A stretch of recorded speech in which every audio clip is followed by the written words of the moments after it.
ज़रूरी बात जो है वो यही है कि आप कहेंगे कि पहला काम ये है, फिर दूसरा काम ये है, या तीसरा काम ये है, लेकिन सबसे अहम काम आप तभी बताएंगे जो सबसे ज़्यादा, यानी आप कह सकते हैं कि मेरे बाहर जाते ही दरवाज़ा बंद कर लेना, ये सबसे अहम काम है। और जब सबसे अहम काम आप ये बताएंगे कि मेरे पीछे जाके दरवाज़ा बंद कर लेना, बच्चे को कहेंगे, और अगर वापस आएंगे उसका दरवाज़ा बंद है, उसने आपके हुक्म को माना, आप खुश होंगे। मगर आप जब वापस आएंगे और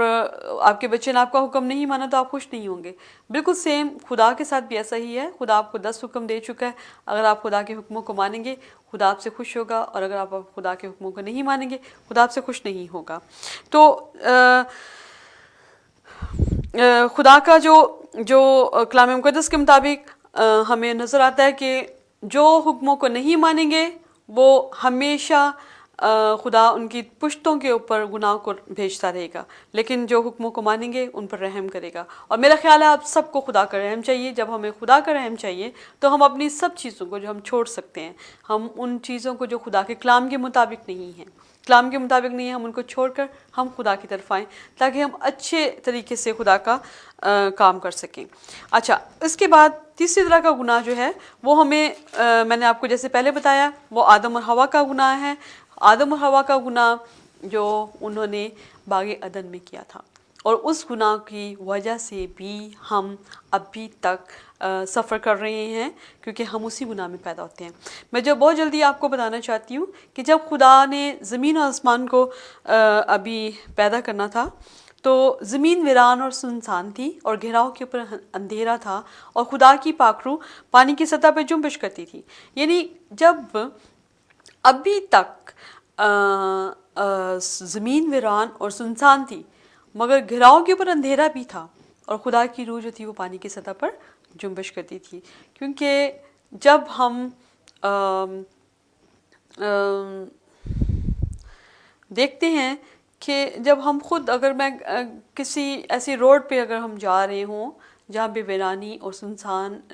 इलाका हो, तो हम वहाँ पे जाना पसंद नहीं करते, हम वहाँ पे ज़रूर खौफ खाते हैं। मगर देखें, खुदा की रूह पानी की सतह पे जुम्बिश करती थी, यानी कि पानी की सतह पे मूवमेंट कर रही थी, हिल रही थी, और कभी खुदा की रूह ऊपर और कभी नीचे, और जिस तरह से खुदा की रूह खुश थी। यानी जो मूवमेंट है हमारी ज़िंदगी में, वो हरकत करना हमें बताती है कि हम हमेशा खुश हैं। जब कोई भी आदमी परेशान है, वो जाके उसे उठा नहीं जाता, वो बैठ जाता है और वो बेड पे होता है, लेकिन हमारा खुदा जो था उस वक्त बिल्कुल खुश था जब उसने अभी तक ज़मीन वीरान सुनसान और बिल्कुल घेराव के ऊपर अंधेरा था, और खुदा की रूह पानी की सतह पे जुम्बिश कर रही थी। ओके, सबसे ज़रूरी बात जो आपको बताना चाहती हूँ कि खुदा ने उस वक्त जब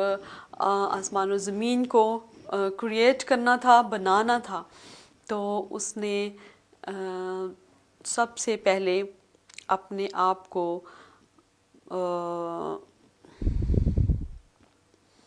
हर एक चीज़ का प्लान उसने अपने अंदर बनाया। और खुदा की रूह जब ख़ास तौर पे पानी की सतह पे जुम्बिश कर रही थी, उसके अंदर एक प्लान बन रहा था, और वो प्लान ये था कि ज़मीन के, आसमान और ज़मीन के बनने से लेकर